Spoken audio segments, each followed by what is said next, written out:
Questo video è sponsorizzato da Card Raider. Clicca sul link che troverai nel testo di questo video e avrai diritto a un bonus di benvenuto di 2 euro spendibile sul loro marketplace.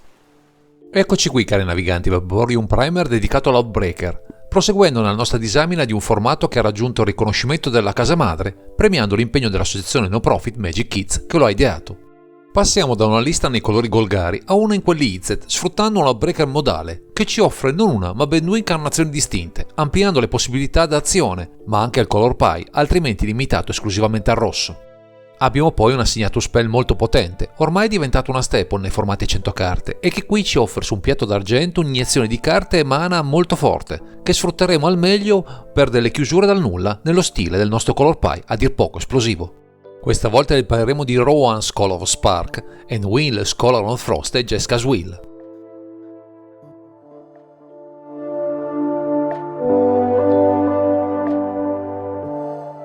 Viste le peculiarità del formato, nella zona di comando abbiamo un Planeswalker come comandante con una signature spell che potremo castare solo quando avremo in campo il nostro Outbreaker.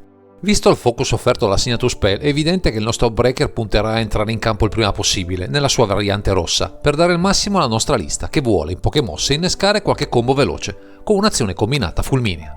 Iniziamo ad analizzare Rowan Scholar of the Sparks, che al costo di 3 mana, 2 generici e 1 rosso per 2 punti lealtà, ci offre un'abilità statica oltre a 2 abilità attive, funzionali al nostro game plan. L'abilità statica dice: le magie istantanee e stregoneria che lanci costano un mana generico in meno per essere lanciate. L'abilità con il +1 recita: Rowan Scholar of the Sparks infligge un danno a ogni avversario. Se hai invece pescato 3 o più carte in questo turno, infligge invece 3 danni a ciascun avversario. Infine, con il -4 abbiamo: ottieni un emblema con ogni qualvolta lanci una magia istantanea o stregoneria puoi pagare 2 mana generici. Se lo fai, copia quella magia. Puoi scegliere nuovi obiettivi per la copia. Passiamo a Will Scholar of Frost, che al costo di 5 mana, 4 generici e 1 blu, per 4 punti di lealtà, ci offre un'abilità statica oltre a 3 abilità attive, che probabilmente non sfrutteremo mai nelle nostre partite. L'abilità statica dice: le magie istantanee e stregoneria che lanci costano un mana generico in meno per essere lanciate. L'abilità con il +1 recita: fino a una creatura bersaglio a forza e costituzione base 0-2 fino al tuo prossimo turno.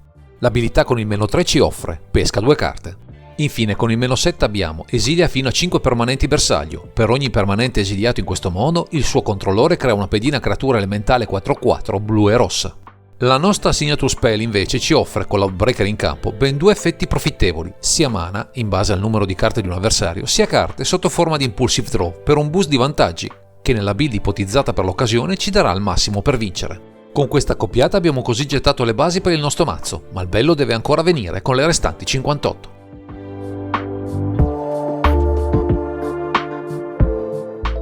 Quello che cercheremo di ottenere con Rowan Scholar of Spark, più che con il suo retro Will Scholar of Frost, in combinazione con Jeska's Will, è il classico archetipo a base Storm che punta, in un solo turno, a produrre così tanto value da uccidere in un solo colpo l'intero party.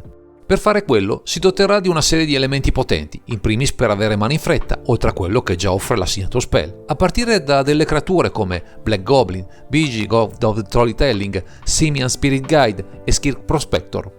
A queste scelte, a volte eclettiche e instabili, affiancheremo il meglio che i riti presenti nel rosso ci possono offrire, tra Disparate Ritual, Pyretic Ritual, Rite of Flame e Seeding Song, che possono incrementare di molto il mana a disposizione, oltre allo Storm Count, utile per chiudere. Anche con i migliori artefatti accessibili nel formato, come Chrome Mox e Mox Diamond, e alcune terre in grado di darci più mana con un solo tap, come Ancient Tomb, Crystal Vein e Sandon's Needle, proveremo a costruire i presupposti per un turno esplosivo, in cui scatenare tutto il nostro potenziale.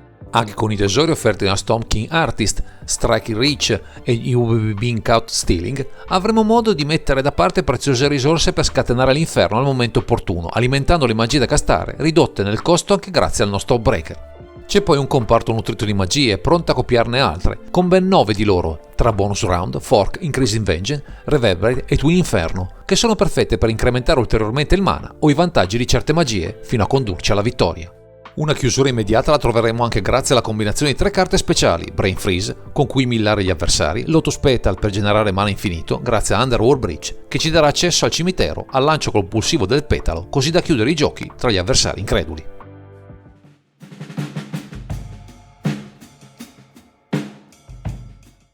Se gli intenti di questa Rowan Scholar of Sparks in combinazione con Jeska's Will sono evidenti, è chiaro che il nostro game plan sarà fortemente ostacolato dagli avversari, oltre che dalla nostra stessa consistenza, che richiede carte e scelte mirate e in precisa successione.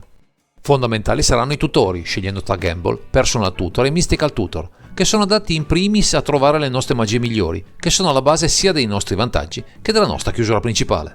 Per salvaguardare determinate giocate chiave useremo alcuni counter tra An Offer You Can Refuse, First Guardianship, Force of Will, Meltan Misstep e Pact of Negation, puntando a quelle dai costi azzerati per non incidere sul mana a disposizione. Come ulteriori protezioni adotteremo Defense Grid e Deflecting SWAT, visto che è importante evitare nel nostro turno le repliche degli avversari indisponenti, più che bloccare del tutto le loro singole giocate.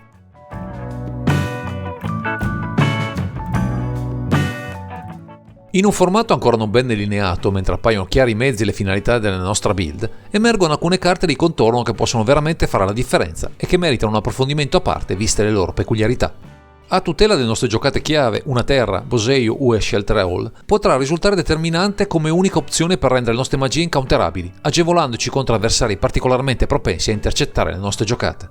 Per riempirci la mano, magari anche evitando di automillarci prima di arrivare a chiudere, useremo con profitto Time Twister e Wheel of Fortune, due carte dal valore economico elevato ma estremamente funzionali al gameplay di questa lista. Come strumento versatile per copiare, ma anche colpire i nostri avversari se riusciremo a ottenere mana a sufficienza, Expansion Explosion ha tutte le caratteristiche per ben figurare nella nostra build, che ha molte chance per approfittare delle sue due parti. Infine, come bittante in grado di scombinare la pila e colpire presto l'avversario di turno, annoveriamo Ragavan, Nimble Pilfere, un must per avere il massimo soprattutto in un party agguerrito e veloce.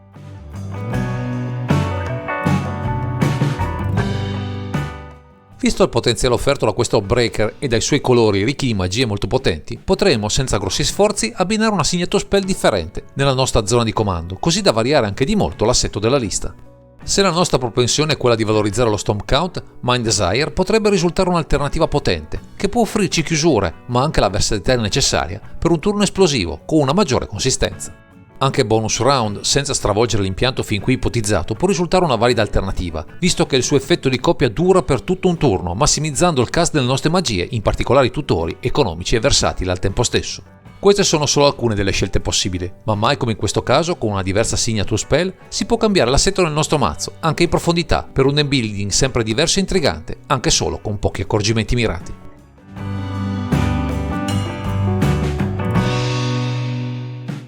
Siamo arrivati al termine di questa disamina, che vede nella zona di comando questo Breaker, Rowan Scholar of Spark, e il suo retro Will Scholar of Frost, con la sua signature spell, Jeska's Will, per una lista incentrata sulle combo e gli effetti tipici di uno Storm Deck, per un approccio al gioco veloce e spumeggiante. E se volete saperne qualcosa di più sull'Outbreaker, restate sintonizzati sul nostro canale o fate un salto all'associazione no profit Magic Kids, creatrice del formato, che cerca, grazie a questo progetto e a Magic in generale, di aiutare i bambini in difficoltà. Direi che questo è tutto per questo video, grazie per averci seguito e non dimenticate di commentare, condividere e sottoscrivere il canale per ritrovarci sempre qui su Underground Sea.